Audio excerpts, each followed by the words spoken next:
we have a strength program coming up, and we are going to do a 10-week cycle to get you guys as strong as possible. Now, we've picked 5 different areas, 5 different movements for this, and we're going to focus on these for a 10-week cycle, starting this week with a test week and then a retest week on the 10th week. Now, we've got the basic 3 raw lifts. We've got our back squat, deadlift, and bench press. Then we're also going to test your max rep strict pull-ups, and then we're also going to test your clean and jerk. And we're going to train them over the 10 weeks and then retest and hopefully improve on them. But we're stripping everything down, going back to basics, and most importantly, focus on quality of movement. And that's going to be absolute key with what we're doing here, especially with the testing, and then I guess even more so with the training. And what I mean by that, firstly, is range of motion. Making sure range of motion is spot on and perfect and not cutting things short and going too heavy and therefore forcing that range of motion down. And the second one is technique and keeping technique perfect throughout. So we want to set the foundations right as well with this, and in our test week, build from that perfect form. And what this means is we're going to have to kind of check our ego, maybe not lift as heavy on some of those lifts that maybe you often go a little bit too heavy and then start, say, cutting down range of motion, or your technique falls apart in a deadlift as you go too heavy. We're going to force you to strip that back entirely. And we're doing this for you so that you can perfect these lifts, one that will keep you safer, less injury prone. You're also then going to open your ceiling up to be able to get stronger at these lifts. And the goal is to get stronger as a whole, not just to be able to lift more weight. And if we focus on that, then your ceiling is now open to really, really start improving. So one, there's just going to be a big emphasis on perfect form and not allowing you or allowing yourself to go heavier if form breaks down. Now, as we look at the movements, Monday is going to be a 3 rep max back squat. Tuesday is going to be a 1 rep max bench press. Wednesday is going to be a 1 rep max deadlift. Thursday is going to be a max rep strict pull-up test. And Friday is going to be a 1 rep max clean and jerk. Then looking at the 10 weeks, the next 3 weeks following that is going to follow the same lifts, same movements on the same days. So you can really make sure you can get into routine with it. You can make sure you're hitting those lifts on those days. And if you miss a couple days in the week, that's fine. But if you typically come on a set day each week, then you know you're working on those lifts each time, and you can really make sure you're improving on those specific lifts. Then it'll be the 5th week, because test week is week 1. We've got a deload week where we're going to add loads of variety and just kind of strip back on the weight a little bit, allow your body to recover. Then we've got another 3 weeks of progression in there, building up, working hard. And when we do that, we're going to go back to a format where you stick to the same lifts every week. But that's going to shuffle around a little bit just to allow people who maybe missed a day here and there to work on something slightly different. And then a retest week on week 10. So that's going to be the structure. Now, what we're going to get you to do on all of your tests is we want you in the class to film your lifts.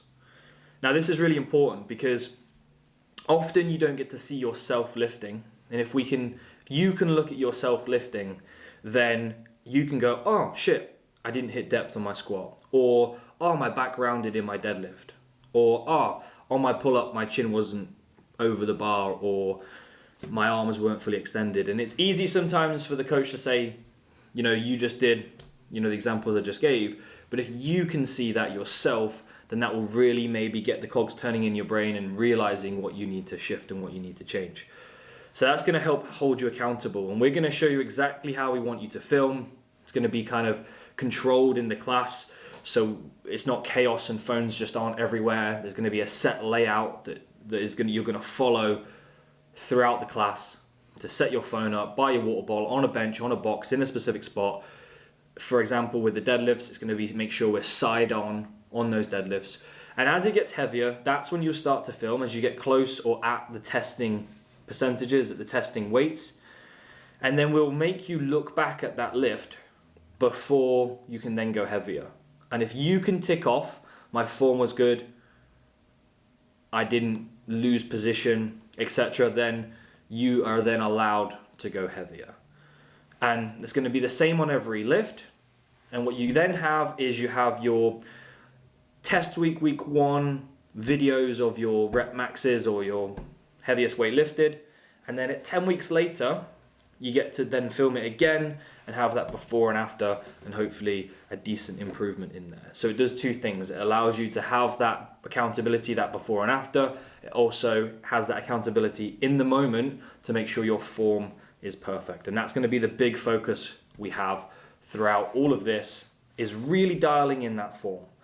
Often when we go and we test, we start to lose certain quality with your movement. And you may have noticed recently we're really dialing in squat depth with squatting to wall balls and things like that. So we're really now absolutely focusing on that. And I would actually prefer, out of these 10 weeks, nobody puts any more weight on the bar, but everybody moves better. Everybody hits their depth perfectly and comes out of the 10 weeks like that, because that's setting you up for more success in the future, rather than obsessing over the weights going up and then cutting things short and taking those shortcuts. So, common mistakes. If we talk about the back squat first, most common mistake really, as that weight gets heavier, is quite simply just cutting out depth. So we want to make sure you're squatting all the way down to your full depth, and your hip crease is ideally going below the top of your knee, so you're going parallel or below, and you're maintaining that all the way up to your 3 rep max weight. So as it gets heavier, that doesn't get cut short. The squat looks exactly the same at the empty bar as it does at the test weight. And if you need extra things in there, like a wall ball or a couple plates to a wall ball to hold that accountability, that's fine. But I want to make sure whatever you squat to on the test is the same as you train all the way through the 10 weeks, and then the same when you retest. Other issues with the squat might just be, say, your bum shooting up too fast and you using your lower back, your knees caving in, you coming onto your toes and coming off your heels, something along those lines. And using that video, you'll be able to then see and be like, oh shit, my bum does shoot up when I go to stand up the lift, and then work on keeping your chest upright and correcting those things. So those videos are going to help that as well. But the most common one we're expecting is that lack of depth as it gets heavier. So making sure that isn't the case for the back squat. And we're doing a 3 rep max for that back squat. Next day, we've got bench press. Bench press is a little bit more straightforward with that one. We want to see the arms completely locked out at the start, contact with the chest, and then back up. Arms are locked out again. We're not pausing on these ones, so it can just be straight up, straight down, but there needs to be that contact point off the chest. Common mistake there then, the common mistake as it gets heavier is just not going all the way down, not touching the chest. So just making sure that's the case. Next one is our deadlift. This is one we really want to get correct and not let our ego take over. So we obviously want to keep a flat back. We want to maintain the angle off the floor as we lift, so we're driving through our legs. And we're obviously standing that bar all the way to the top. Now, the common errors as people go too heavy with this, as they let their ego take over, is one, quite obviously, back rounding. We don't want that to happen. That's obviously where you put yourself in a bit of a compromised position. So holding your back nice and flat all the way through and focusing on driving through the legs throughout that deadlift. So that's number one. The second one is the hips shooting up as you go to lift. So again, you're not holding the tension through the legs and driving with those. Instead, your bum is shooting up as you're lifting. So getting those two things right, using the video to watch back and make sure you're on point with those. Now, the strict pull-up. We're really going back to basics with these, and we're going to make this significantly harder because we're going to use a tempo. And we've got a metronome that is 40 beats per minute. And you are going to do your pull-ups to the metronome. And the coach is going to call these out. So they will call jump up, they will call up, and you are not allowed to go down until they say down on the next beat of the metronome. So it will be an up and down, up and down. And you will continue your reps until you reach failure with your pull-ups. Now this is going to make this really challenging and way harder than normal, so you can expect your pull-ups to be lower than what you would normally do if you were just doing a max rep test. But this is going to really define what we want from this. It's clear cut, it's testable and repeatable, and we can get a standard from this. It's also going to really improve your pull-ups and train them in a challenging way. So you've got that full lockout at the bottom where you're not holding your arms and you've got that full range of motion, and then all the way to the top and a clear cut chin over the top, chin over the bar at the top. And with that tempo, as soon as you can no longer maintain the tempo, you are done.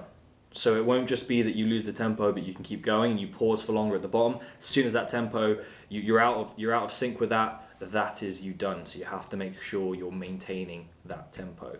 Now, common mistakes with the pull-up is going to be quite obvious. It's lacking range of motion. So at the bottom, it's not extending the arms fully. It's kind of keeping your chest open and not going all the way to the full overhead position. At the top, it's not getting the chin clearly over the bar. So that's black and white. That's nice and straightforward. If you're not ready for your hanging strict pull-up without any assistance, you're going to use bands. And you're going to pick a band strength that's going to be somewhere between 5 and 10. You think you're going to fall between 5 and 10 reps. And then you're going to stick to that same band strength all the way through the 10-week progression. If you're not ready for bands yet, then you're going to use an inverted row. And the good thing about this is, again, we can standardize it. You can put your bar at a particular hole height on the rack and remember that and know where that is and put that in the same position every time. So as you build up on your test, you can work your way down on those holes to make sure you're making it harder and you know exactly where you're at with that progression. The standard then for you is going to be legs completely straight all the way through, and you've set yourself at a position in terms of where your feet are, in terms of the rig and where your feet are, so that when you pull up, your chest, the bottom line of your chest, touches the bar at the top. And that would be the same position that, say, when you bench press, it's the same bottom line of the chest will touch. And then the standard, same, arm straight, chest touches. And that will be your standard for the pull-up. Last one then is the clean and jerk. Again, we want to make sure the form is correct on this one. And you have a few options on this one. It's going to be a power clean, so you want to make sure that's good.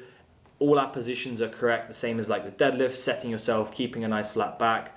We want to make sure the arms are coming through into that front rack position quickly and we're catching that bar and we're not muscling it up with the arms. And then you've got multiple options going overhead. If you know your shoulders are quite tight, you can do a push press. If you've got fairly decent flexible shoulders, most of you, we want you to do a push jerk. And then if you're particular and you know you like them and you're pretty good at them and it's your best lift, you can do a split jerk instead on the overhead portion. But again, you're going to stick to whatever you practiced in the test all the way through the 10 weeks. So we're improving on that specific movement.